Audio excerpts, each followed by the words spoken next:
American journal of મેડિસિનનો મત છે, American journal of સર્જરીનો મત છે, આંતરડાના ચાંદા મટાડવા હોય તો આ જુવારા જ તમે ચાવી જાઓ, આંતરડાના ચાંદા મટી જાય છે.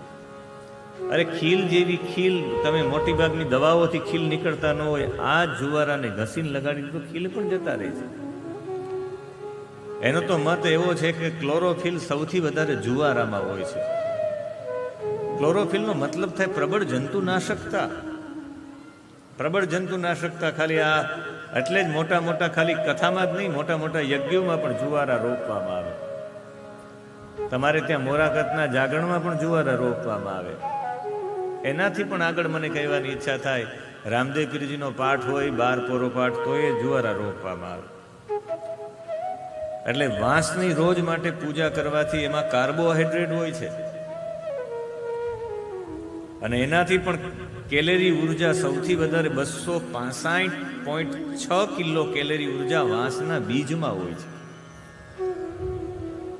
એનાથી પણ વિશેષ વાંસની વિશેષતા એ છે કે વાંસમાં એક વખત સફેદ ફૂલ આવે આવે અને આવે. એ ફૂલ વિનાનું હોય જ નહીં.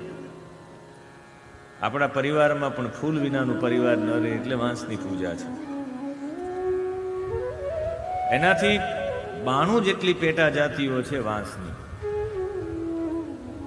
વાંસની અને પીપળાની બંનેની વિશેષતા એ છે કે બીજા બધા કરતા સૌથી 30% વધારે ઓક્સિજન આપે છે. 30% વધારે ઓક્સિજન આપનારું કોઈ હોય તો એ પીપળો, બીજા બધા વૃક્ષો કરતા પીપળો અને વાંસ એમ બે છે.